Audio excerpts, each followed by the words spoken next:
Hello and welcome to this episode. Today we are talking about police and prosecution colluding to put a woman in prison for murder. In the Karen Reed case, there's a lot of people out there that refuses to believe that a prosecutor and the police would ever do something heinous like this. And that is why they have a hard time analyzing the evidence objectively. No, I don't claim I am objective in the Karen Reed case. But here's the thing, I'm always biased towards the defense until the prosecution shows me otherwise. Hello, I'm Nick. I've been doing labor law for over 30 years. And with that comes evidence evaluation, witness evaluation, and all of that good stuff. So,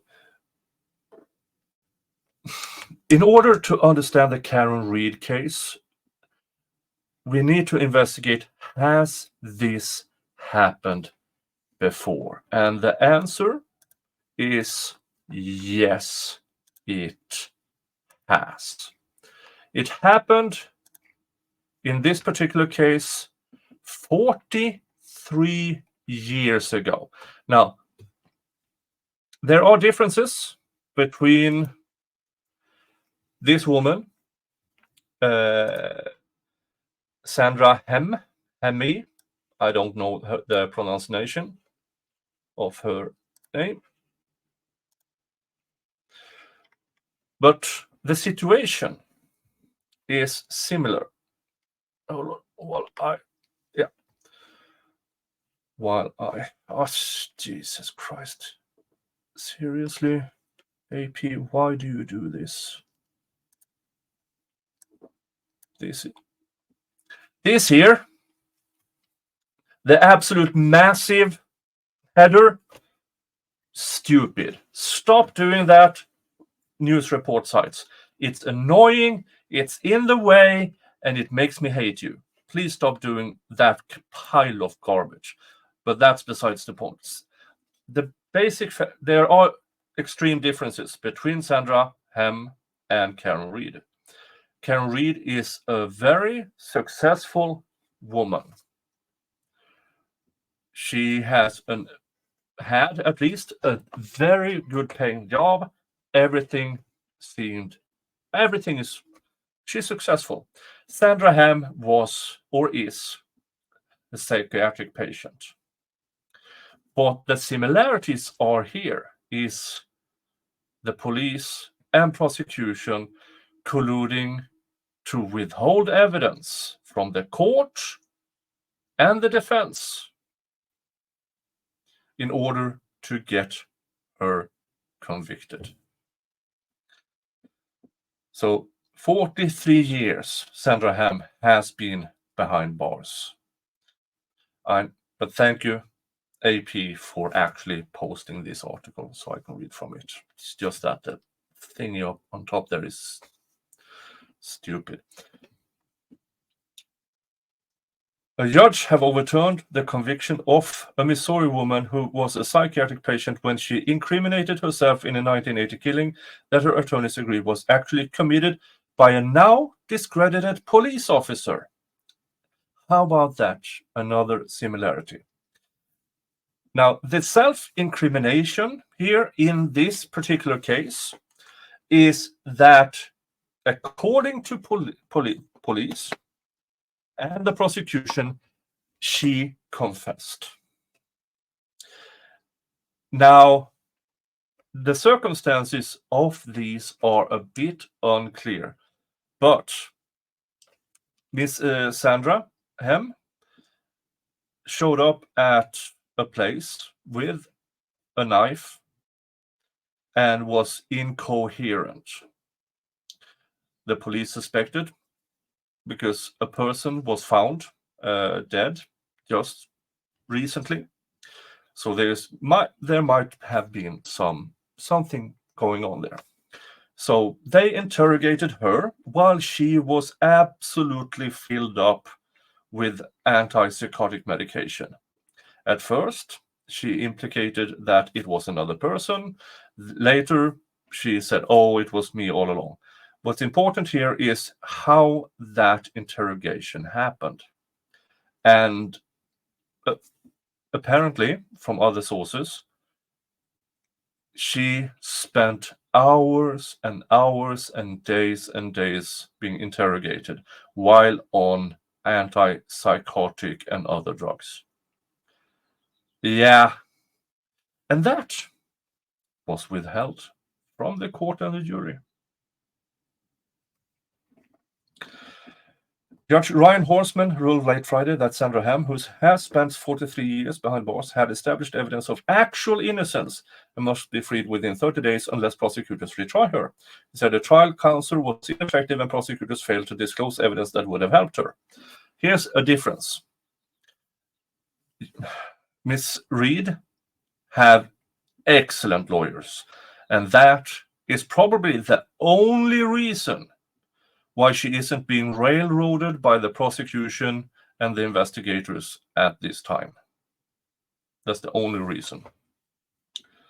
Her attorney says, "This is the longest time a woman has been incarcerated for a wrongful conviction." They filed a motion seeking her immediate release. Quote, "We are grateful to the court for acknowledging the grave injustice Ms. Hemme have endured for more than 4 decades," her attorney said in a statement, promising to keep up their efforts to dismiss the charges and reunite Hemme with her family. A spokesperson for Missouri Attorney General Andrew Bailey didn't immediately respond to a text or emails seeking comment.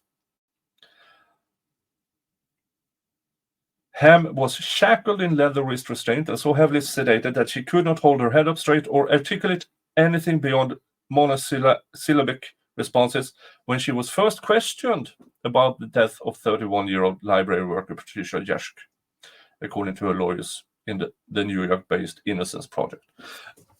Yeah, there are differences between the cases, but the similarities are how this supposed admission of guilt happened.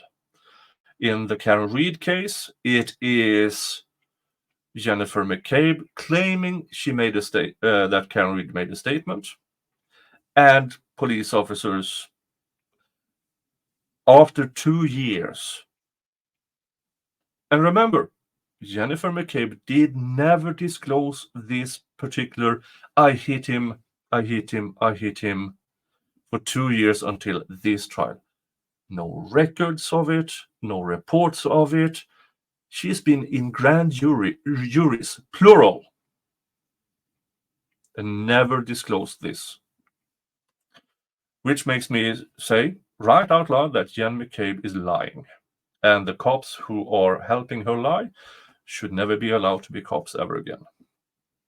So are the cops in this case. Sadly, or fortunately, none of the people who colluded 43 years ago, either they are long retired or dead.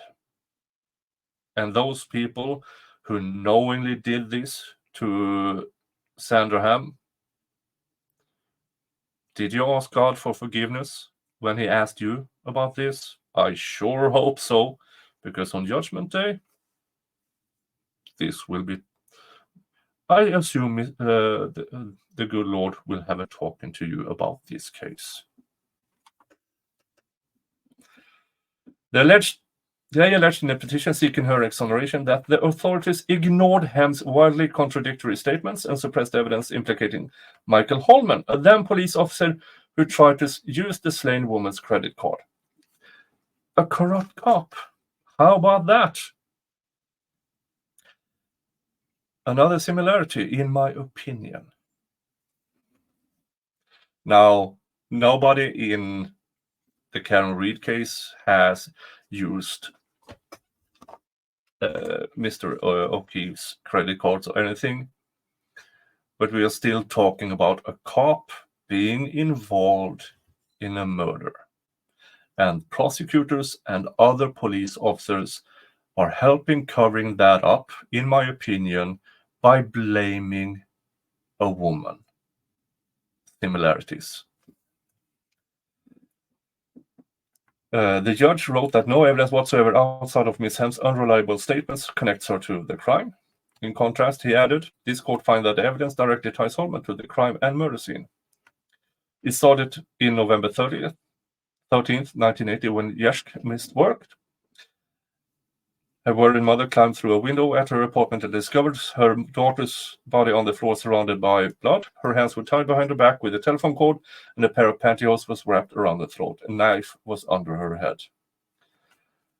The brutal killing grabbed headlines, with detectives working 12-hour days to solve it. Yeah, they should have looked into themselves, as they should have done in the Karen Reed case. But Hemme wasn't on the radar until she showed up nearly 2 weeks later at the home of a nurse who once treated her, carrying a knife and refusing to leave. Police found her in a closet and took her back to St. Joseph's Hospital, the latest in a string of hospitalization. She was brought to hospital a lot of times. That began when she started hearing voices at the age of 12. She had been discharged from that very hospital the day before Jeschke's body was found, showing up at her parents' house later that night after hitchhiking more than 100 miles across the state. The timing seemed suspicious to law enforcement. As the interrogations began, Hemme was being treated with antipsychotic drugs that had triggered involuntary muscle spasms. She complained that her eyes were rolling back in her head, the petition said. Detectives noted that Hemme seemed mentally confused and not fully able to comprehend the questions. Each time the police extracted a statement from Miss Hemme, it changed dramatically from the last, often incorporating explanations of facts the police had just recently uncovered.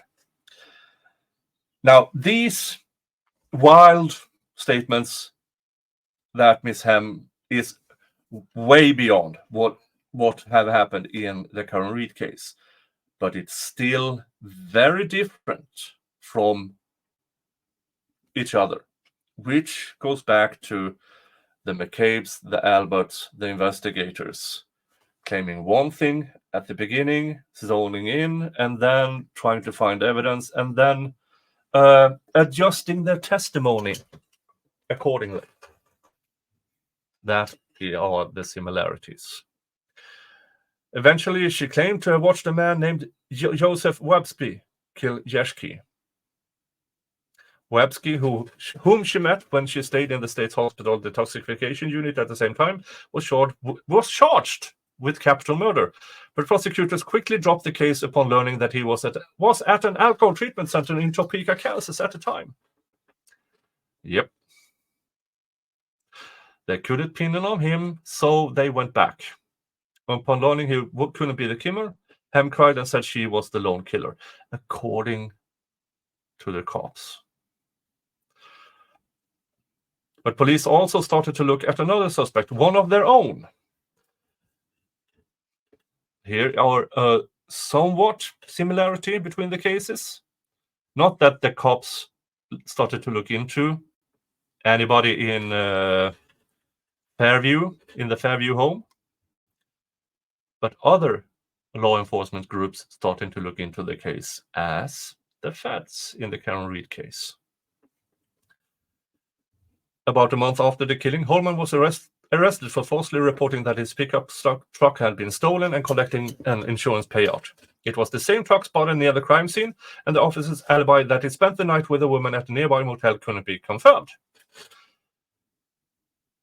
Maybe not similarities, but a horrible alibi. As, oh, Mr. O'Keefe never went inside. No, I never heard any ambulance outside. I never peeked out. Oh, no, the dog, Chloe. No.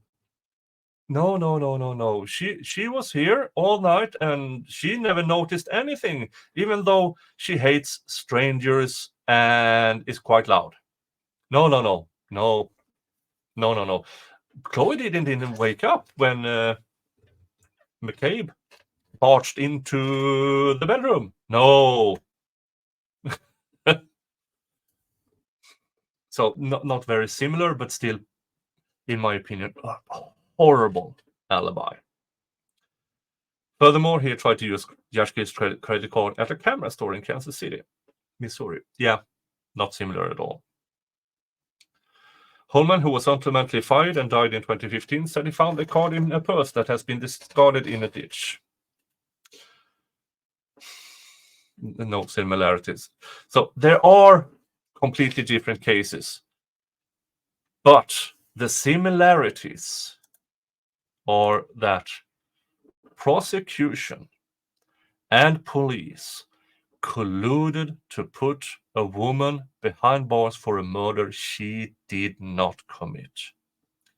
Now, the Sandra Hemme case, that's 43 years ago. She spent 43 years in prison for a crime she did not commit.